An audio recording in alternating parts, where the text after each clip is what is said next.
नमस्कार मित्रांनो, मी किरण पुढे तुमच्यासाठी घेऊन आलो आहे आजचा IPLचा क्रिकेट खेळाचा हा ब्लॉग. ठीक आहे, तर मित्रांनो सुरुवात करूया. तर मित्रांनो, माहिती आहे का तुम्हाला आजची मॅच कोणाकोणाची आहे ती? नाही ना, मी सांगतो तुम्हाला. तर मित्रांनो, आजची मॅच खेळवली जाणार आहे लखनौ विरुद्ध राजस्थान. ठीक आहे, तर ह्या दोघांमध्ये आजची मॅच होणार आहे. ही मॅच कुठल्या स्टेडियमवर होणार आहे माहिती आहे काय? मी सांगतो तुम्हाला. तर मित्रांनो, आजची मॅच खेळवली जाणार आहे अटल बिहारी स्टेडियम लखनौ.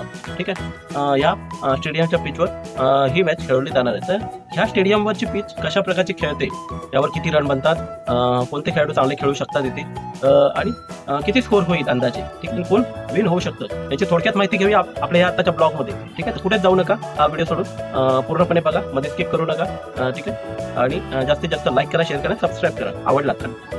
आपलं जे प्रेडिक्शन आहे ते आजकाल कधीतरी फेल होत आहे. काही वादा नाही, कधी कधी होतं, कारण आजकाल असे खेळाडू खेळून जात आहेत जे फॉर्ममध्येच नाही आहेत. जे सुरुवातीला खूप आपण त्या दिवशी बघितलं मागे मुंबईच्या मॅचमध्ये की तिलक वर्मा फॉर्ममध्ये नव्हता आता एवढे दिवस झाले मॅचमध्ये, पण अचानक त्या दिवशी त्याने एक निसर्ग विरुद्ध पारी खेळून दाखवली. शेवटच्या 5 ओव्हरमध्ये पठ्ठ्याने जवळजवळ 85 रन मारून दाखवले. हे काहीतरी वेगळंच आहे. म्हणजे 5 ओव्हरमध्ये 50, ठीक आहे, 80 रन हे काय T10 मध्ये असं मारलं जातं हा स्कोर.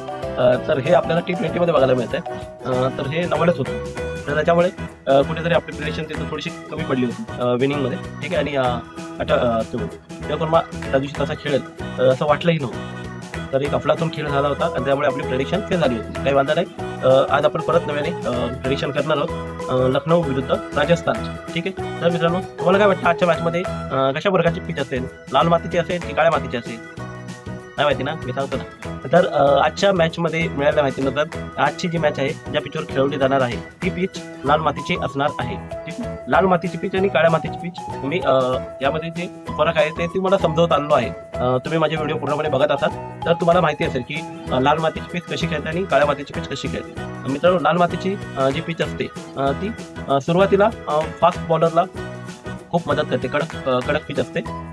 त्यानंतर जशी ती सुकत जाते तशी ती तुटत जाते. नंतर ती स्पिनला सुद्धा मदत करते. पण मित्रांनो, ही एक स्पोर्टिंग टाईप पिच आपण म्हणू शकतो. ठीक आहे, म्हणजे इथे बॉलरला पण मदत मिळते, बॅट्समॅनला पण मदत, म्हणजे विकेट पण मिळू शकतात चांगले आणि चांगले रनही होऊ शकतात. पण या पिचवर टिकून खेळण्याची गरज आहे. ठीक आहे, तरच रन होतात.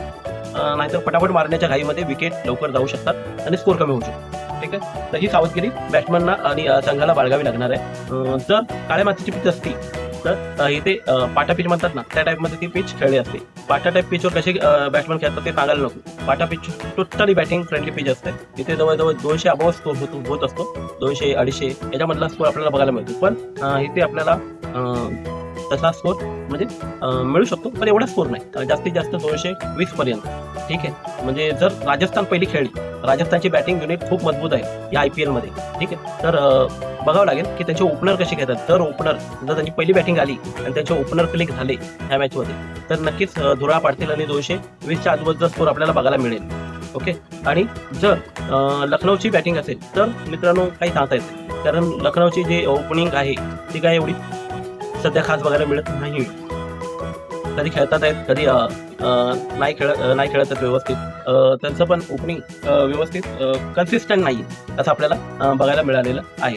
ठीक आहे, पण त्याच्या कम्पॅरिझनमध्ये जर राजस्थानचं आपल्याला बघायचं झालं ओपनिंग तर खूप जबरदस्त ओपनिंग आहे. म्हणजे वैभव सूर्यवंशी आहे, यशस्वी जयस्वाल आहे. ठीक आहे, आता तुम्हाला प्लेइंग 11 सांगतो की राजस्थान रॉयल्स याचं प्लेइंग 11 कशा प्रकारचं असेल. ठीक आहे, तर राजस्थान रॉयल्समध्ये यशस्वी जयस्वाल हा एक ओपनिंग करेल. ठीक आहे, खूप जबरदस्त बॅट्समॅन आहे. त्याच्याबरोबर जोडीला असतो वैभव सूर्यवंशी.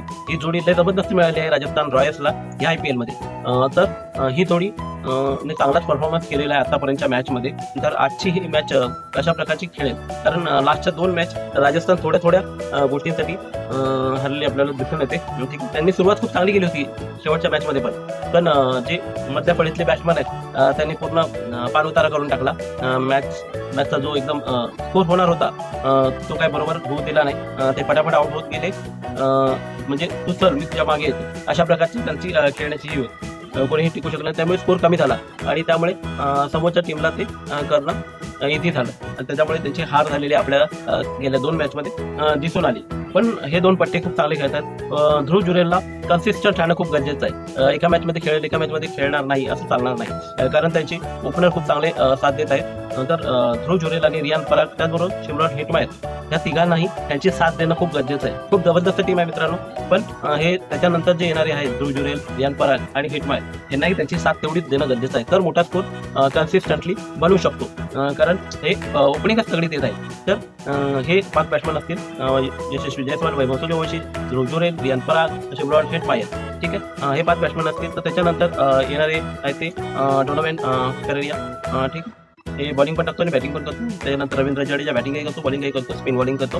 ठीक आहे, पण सध्या तर रवींद्र जडेजाचा फॉर्म काही एवढा दर्शनीय नाही. ठीक आहे, बॅटिंगमध्ये तर अजिबात आवडला नाही मला याचा फॉर्म. बॉलिंगमध्ये एखादी दुसरी विकेट मिळते कधीतरी, पण बॅटिंग अजिबात. माझं तर सरळ एक म्हणणं आहे की रवींद्र जडेजाने आता रिटायरमेंट घेतली पाहिजे. ठीक आहे, त्याच्यानंतर आहे जोफ्रा आर्चर. जोफ्रा आर्चर एक जबरदस्त बॉलर आहे, त्याचबरोबर एक जबरदस्त हिटर सुद्धा आहे. पण त्याने प्रत्येक बॉलला असं हिट करायला जाऊ नये. जो बॉल बाहेर मिळेल तो नक्कीच हिट केला पाहिजे, कारण त्याच्यामध्ये एक जबरदस्त पॉवर आहे जोफ्रा आर्चरमध्ये. त्याच्या बॅटला जर बॉल आला बॅटवर तर तो सीमापार गेल्याशिवाय हात नाही. तसंच बॉलिंगमध्ये हा बॉलर खूप जबरदस्त बॉलिंग टाकतो. यॉर्कर असून ते, बाउन्सर असून ते, बॉलर बॅट्समॅनला खूप चांगल्या प्रकारे चकवणारी बॉलिंग जोफ्रा आर्चर टाकत असतो. त्यानंतर आहे रवी बिश्नोई. हा भारताचा यंग बॉलर आहे. मस्त गुगली टाकतो, स्पिन करतो, खूप मस्त बॉलिंग. मला आवडते या पट्ट्याची बॉलिंग. रवी बिश्नोई याचं नाव आहे, लक्षात ठेवा. पुढे हा चपला म्हणजे जसं युजवेंद्र चहल, कुलदीप यादव होऊन गेले, त्याचप्रमाणे रवी बिश्नोई आपल्या वन डे नंतर T20 मध्ये नक्कीच आपलं स्थान काबीज करेल त्या पुढच्या भविष्यकाळात. हे आपली भविष्यवाणी नोट करून ठेवा. ठीक आहे, तर त्याच्यानंतर ब्रिजेश शर्मा. ठीक आहे, एन बर्गरची बॉलिंग मला खूप आवडली. ॲक्शन खूप जबरदस्त आहे आणि हा पट्टा सुद्धा बाहेरगावचा पट्टा आहे. तोही प्रत्येक मॅचला 1-2 विकेट काढून देतच आहे. त्याबरोबर जो सरासरी बॉलिंगचा हे असतो एव्हरेज स्कोर असतो, तोही हा पट्टा म्हणजे जेवढे बॉल त्याच्यापेक्षा थोडेफार रन म्हणजे 7-7.5च्या एव्हरेजने रन देतो, जास्त रन देत नाही. कंजूस बॉलर आहे. कधीतरी पट्टे पडत असतील एखाद मॅचला, पण बऱ्याच मॅचमध्ये ह्या पट्ट्याने खूप चांगली बॉलिंग केलेली आहे. विकेटही चांगल्या प्रकारे काढून दिलेली आहे. त्यामुळे एन बर्गरकडेही लक्ष द्या जर तुम्ही फॅन्टसी ॲपवर खेळत असाल तर. ठीक आहे, त्याच्यानंतर यशराज पुंजा. ह्याच्या बॉलिंग विषयी जास्त काही माहिती नाही, नवोदित बॉलर आहे.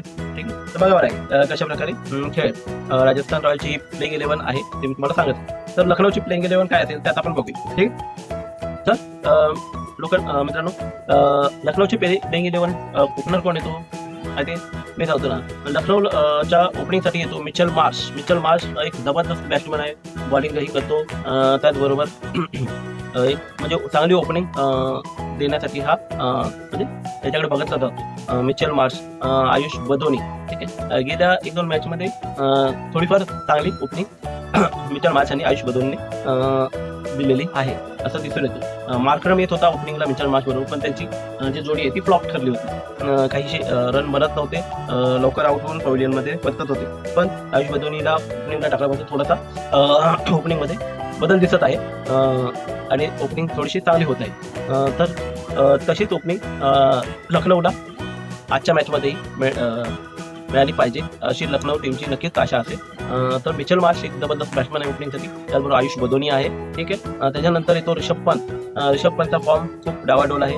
कधी खेळतोय चांगली खेळी, कधी लवकर आउट होऊन जातोय. कॅप्टन कसा खेळला पाहिजे, त्याने शेवटपर्यंत हार मानली नाही पाहिजे, आपल्या संघाला घेऊन तो पुढे गेला पाहिजे. नुसतं आलंय आणि मारण्याच्या नादामध्ये विकेट टाकून गेलंय, हे असं नाही झालं पाहिजे. ज्याप्रमाणे धोनी केला शेवटपर्यंत घेऊन जात होता, ज्याप्रमाणे मित्रांनो धोनी आपल्या संघाला शेवटपर्यंत घेऊन जात होता. जेव्हा विकेट पडत होते तेव्हा असं दिसून आलं की धोनी वन साईड टिकून खेळत शेवटला मारत होतो.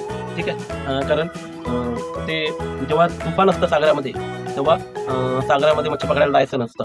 ठीक आहे, सागर शांत होण्याची वाट बघायची असते. तसंच कार्य जेव्हा विकेट पडत असतात त्या दरम्यान नाही केलं पाहिजे.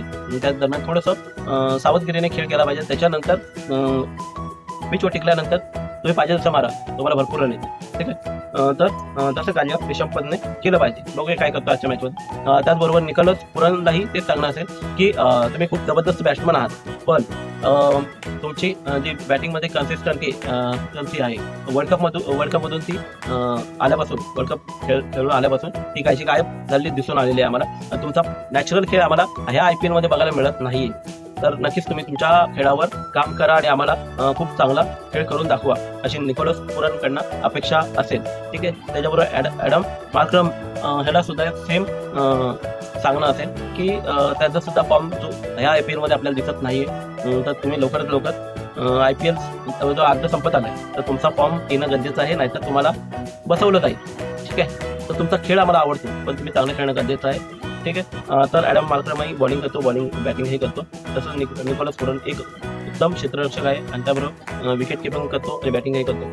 त्यानंतर मुकुल चौधरी ह्या पठ्याने एक मॅच खूप भारी काढून दाखवली होती आणि त्याच्यानंतरच्या मॅचमध्येही बऱ्यापैकी रन केले होते. पण मुकुल चौधरीला पण तशीच एक चमक प्रत्येक मॅचमध्ये दाखवणं गरजेचं आहे. जर त्यांना पुढे जाऊन भारतीय संघामध्ये खेळण्याची इच्छा असेल तर काहीतरी असाच म्हणजे एक मॅच जशी आपल्या जोरावर काढून दाखवली तशाच इतर मॅचही त्यांना काढून दाखवणं गरजेचं आहे. कारण त्यांच्यातली जी चमक आहे ती दिसली होती एका मॅचमध्ये, पण ती IPLच्या भरपूर मॅचमध्ये दिसून आली पाहिजे. तर त्यांना गृहीत धरलं जाईल, म्हणजे त्यांना ते लक्षात ठेवलं जाईल की अशा प्रकारचाही बॅट्समन आहे म्हणून. ठीक आहे. तर मुकुल चौधरी असेल विकेट किपर बॅट्समन. त्याच्यानंतर हिम्मत सिंग, ठीक आहे. नंतर मोहम्मद शामी, आवेश खान, प्रिन्स यादव हे आहेत bowler. Prince Yadav purple cap विजेता होता, ह्याही IPL मध्ये चांगल्यापैकी विकेट काढत आहे. तर अशाच विकेट त्यांना मिळत राहू दे. ठीक. त्यानंतर आहे मणिरमन सिद्धार्थ, ठीक आहे, आणि मोहसिन खान हा 12वा खेळाडू असेल. म्हणजे कोणातरी रिप्लेसमेंटमध्ये हा येऊ शकतो खेळायला. मोहसिन खान ही जबरदस्त ऑलराऊंडर खेळाडू आहे. हा कोणाचा हवा आहे माहिती आहे का तुम्हाला? काय माहिती ना? तर ह्या व्हिडिओच्या मी शेवटला सांगतो मोहसिन खान कोणाचा हवा. तर जबरदस्त खेळाडू आहे, ऑलराऊंडर खेळाडू आहे. याचा ॲक्सिडेंटही झाला होता. त्यानंतर ह्याच्या खेळामध्ये थोडासा म्हणजे टीप आपल्याला दिसला होता, पण परत हे IPL मध्ये खेळण्यासाठी उतरलेला आहे. नक्कीच हा चांगला खेळेल अशा शुभेच्छा त्याच्या पाठीशी आहेत आपल्या. ठीक. तर अशा प्रकारची आहे ही राजस्थान रॉयल्स आणि लखनौची प्लेइंग 11. ठीक आहे. तर ह्या प्लेइंग 11 ज्या स्टेडियमवर खेळणार आहे ती स्टेडियमची पिच लाल मातीची आहे मित्रांनो, लाल मातीची. तर ही पिच सुरुवातीला फास्ट बॉलरला खूप मदत करू शकते. म्हणजे जेव्हा ती हार्ड रोलरने रोल केली जाईल तेव्हा ती फास्ट बॉलरला सुरुवातीला खूप मदत करेल. पण नंतर मॅच जशी घटित होईल तशी ती शेवटला स्पिनरला सुद्धा मदत करू शकते. ठीक आहे. तर पण जास्तीत जास्त विकेट हे फास्ट बॉलरला मिळते. जवळजवळ 10 पैकी 7 विकेट फास्ट बॉलरला मिळतात, 3 विकेट हे स्पिनरला मिळतात. अशा प्रकारचे हा रेशो असेल. म्हणजे 100 पैकी 70% फास्ट बॉलरला विकेट मिळते, 30% हे स्पिनरला विकेट मिळू शकते. ठीक आहे. तर त्याप्रमाणे तुम्ही फॅन्टसी ची तुम्ही स्वतःची टीम बनवताना हे लक्षात ठेवा. त्याच्यानंतर आपण थोडासा रेकॉर्ड बघूया ह्याच्यावरचा. ठीक आहे. ह्या पिचवर आतापर्यंत 26 मॅच खेळवल्या गेलेल्या आहेत. आणि फर्स्ट बॅटिंग करताना 10 मॅच पहिल्या बॅटिंग करणाऱ्या टीमने जिंकलेले आहेत. तर 16 मॅच सेकंड बॅटिंग करणाऱ्या टीमने जिंकलेले आहेत. ह्यावरनं काय दिसून येतं मित्रांनो, तर इथे चेसिंग होऊ शकते, चेस स्कोर होऊ शकतो. ठीक आहे. तर जी पण टीम इथे टॉस जिंकेल ती बहुतेक म्हणजे ज्यांची बॅटिंग मजबूत आहे ती बॅटिंग करतील, पण ज्यांची बॅटिंग बॉलिंग बऱ्यापैकी राजस्थान नक्कीच बॅटिंग करणं पसंत केलं या पिचवर. त्यांची बॅटिंग मजबूत आहे, तर त्यांना एक स्कोर मजबूत लावला तर ते चेसिंग होणं अशक्य आहे. ठीक आहे. पण 180 पर्यंत स्कोर हा चेस होऊ शकतो या पिचवर असं दिसून आलं. ठीक आहे. तर 26 पैकी 10 मॅच फर्स्ट बॅटिंग करणाऱ्यांनी जिंकले, तर 16 मॅच सेकंड बॅटिंग करणाऱ्यांनी जिंकलेले आहेत. एवढे स्कोर 175चा राहिलेला आहे या पिचवर. ठीक आहे. तर मी म्हणाल ना 180 पर्यंतचा स्कोर होऊ शकतो चेसिंगला सुद्धा, पण कन्सिस्टंट खेळत व्यवस्थित टिकून खेळत. ठीक आहे. तर हायस्ट स्कोर आहे या पिचवरचा 235 आणि लोएस्ट स्कोर आहे हे 108. ठीक आहे. तर असं काही असेल ह्या पिचवरचं गणित. राजस्थान पहिली बॅटिंग केली तर नक्कीच आपल्याला या पिचवर 180 ते 220 पर्यंत स्कोर त्याच्यामधला स्कोर आपल्याला बघायला मिळू शकतो. राजस्थान पहिली बॅटिंग करत असेल तर. आणि सेकंड बॅटिंग लखनौ जर पहिली बॅटिंगला आली तर ते 150 ते 170 पर्यंत ते रन करू शकतात. ठीक आहे. हा त्यांचा एव्हरेज स्कोर असेल. ठीक आहे या पिचवर. तर मित्रांनो बघूया आजची मॅच कशी होते. किती दमदार खेळ दाखवत आहेत हे लखनौचे खेळाडू आणि राजस्थानचे पट्टे. ठीक आहे मला आजच्या मॅचमध्ये कोण विन होताना, तुम्हाला कोण विन होताना दिसतंय सांगा, कॉमेंट्स करा आणि कळवा लवकर. ठीक आहे तर मी माझं मत सांगतो तुम्हाला. या मॅचमध्ये मला आजच्या मॅचमध्ये राजस्थान रॉयल्स आज मॅच जिंकताना मला दिसते मित्रांनो. ठीक आहे तर बघूया आजची मॅच कशी होते. ठीक सगळ्यांनाच म्हणजे ह्या मॅचची ही असेल की मॅच कधी सुरू होणार आहे, कुठे बघायला मिळेल. तर आपल्याला नेहमीप्रमाणे ही मॅच स्टार स्पोर्टवर केबलवर बघायला मिळेल. त्याचबरोबर हॉटस्टार आणि हॉटस्टार या चॅनलवर आपल्याला अँड्रॉइड टीव्ही आणि मोबाईलवर आपल्याला ही मॅच बघायला मिळेल. तर चुकून नका संध्याकाळी 7:30 वाजता ही मॅच आपल्याला लाईव्ह टेलिकास्ट होणार आहे. तर आपली सगळी कामं उरका आणि टीव्ही समोर किंवा मोबाईल समोर बसा. ठीक आहे एवढंच म्हणून मी हा ब्लॉग पूर्ण करतो. तर असंच तुमची साथ मिळू दे. आपले सबस्क्रायबर तुमच्या मदतीने खूप चांगल्या प्रकारे वाढत आहेत. तुम्ही जे मदत करताय आपल्या या चॅनलला, शेअर करताय, लाईक करताय, शेअर करा, सबस्क्राईब करताय, त्यामुळे आपला हा जो ग्रोथ आहे तो चांगल्यापैकी होत आहे. ठीक आहे अशीच तुमची साथ मिळू दे. असेच शेअर करत राहा व्हॉट्सअप, इंस्टाग्राम आणि फेसबुकला, जेणेकरून आपली फॅमिली अजून मजबूत होईल आणि जास्तीत जास्त चांगली माहिती तुमच्यापर्यंत मला आणता येईल. माझी तुमच्याशी ही फॅमिली वाटत असेल मला माझी ती वाढवता येईल. मित्रांनो मी हा चॅनल एक खास उद्देशाने तयार केलेला आहे. ड्रीम 11 जरी बंद झालेलं आहे ठीक आहे कारण ते आता लिगल कॉन्सेप्ट नाही, पण फॅन्टेसीमध्ये जर तुम्हाला लिगल कॉन्सेप्टमध्ये खेळायचं असेल ठीक आहे, लिगल कॉन्सेप्ट जसं जम्बो खेळवलं जात आहे ते सध्याचं लिगल कॉन्सेप्टमध्ये खेळवलं जाणारे ॲप आहे. तर तसंच लिगल कॉन्सेप्टमध्ये एक आपल्या मराठी माणसाचं जर तुम्हाला फॅन्टसी ॲप बघायचं असेल ठीक आहे, तर आपण ते लवकरात लवकर चालू करण्याचा प्रयत्न करत आहोत. ठीक आहे पण ही फॅमिली लवकरात लवकर आपल्याला दिन दुगणा म्हणतात ना, दिन दुगणा रात चौगणा ह्या पद्धतीने वाढवावी लागणार आहे. तर तुम्ही कशा प्रकारे लाईक करताय, शेअर करताय, सबस्क्रायबर आपले वाढवले पाहिजे. म्हणजे ह्या महिन्यात जर आपले सबस्क्रायबर म्हणजे 100 असतील तर पुढच्या महिन्यात ते 1000 झाले पाहिजे, त्याच्या पुढच्या महिन्यात ते 10,000 झाले पाहिजे. या पट्टीने सबस्क्रायबर आपले वाढले पाहिजे मित्रांनो. तेव्हा मी लवकरात लवकर तुमच्यासाठी ते ॲप तसा बिझनेस जो तुमच्या सगळ्यांच्या आवडीचा आहे ठीक आहे तो आणण्यासाठी मी प्रयत्न करत आहे. फंडिंगची आवश्यकता आहे पण त्यासाठी आमची टीम जोरदार प्रयत्न करत आहे. ठीक आहे पण तुमची ही साथ मिळू दे. ही आपली फॅमिली ह्या ज्या चॅनलच्या आपल्या चक दे इंडियाच्या चॅनलच्या माध्यमातून वाढली पाहिजे हीच अपेक्षा आहे तुमच्याकडनं. जर ही टीम आपली भराभर वाढत गेली तर मला तेवढा कॉन्फिडन्स मिळेल की लवकरात लवकर तो बिझनेस प्लॅटफॉर्म तुमच्यासमोर आणण्याचा. ठीक आहे कारण तो प्लॅटफॉर्म मोठा ह्या चॅनलच्या माध्यमातून तुम्ही मला आणून दिलात, वाढवलात तर मला एक चांगला आत्मबळ मिळेल की आपला बिझनेस लवकरात लवकर स्टार्ट करणे. ठीक आहे तर बघूया मित्रांनो तुम्ही किती लवकर हे आपलं म्हणजे जे ड्रीम 11चे युजर्स होते किंवा इतर फॅन्टसी ॲपवर जे खेळत होते त्यांना आपल्या चॅनलवर लवकरात लवकर जोडा. कारण ह्या बिझनेसच्या माध्यमातून एक खास प्रकारचं बोलतो ना बिझनेस मी आणतोय की जेणेकरून तुम्ही चांगल्या प्रकारे तुमची लाईफ एन्जॉय कराल, चांगले पैसे कमवाल अशी संधी आपण आणणार आहोत. ठीक आहे कोणाचाही फ्रॉड होता कामा नये. इतर ॲपवर फ्रॉड होत होता हे आपण बघत आहोत. मी स्वतः एक युजर होतो फॅन्टसी ॲपचा, पण त्याच्यावर आपल्याला फ्रॉड होताना दिसत होता आपल्या डोळ्यात देखत, पण तसा फ्रॉड आपल्याला झाला नाही पाहिजे. यासाठी आपल्या मित्राचं स्वतःची एक नवीन ॲप फॅन्टसी ॲप बिझनेस येतोय. तर त्या माध्यमातून आपण तो बिझनेस यासाठी सुरू करतो की आपल्या या फॅन्टसी मित्रांचं नुकसान नाही झालं पाहिजे. सगळे आपले भारतीय युजर जे फॅन्टसी खेळतात ते त्यांना एक चांगला प्लॅटफॉर्म मिळाला पाहिजे, एक जेन्युइन प्लॅटफॉर्म मिळाला पाहिजे.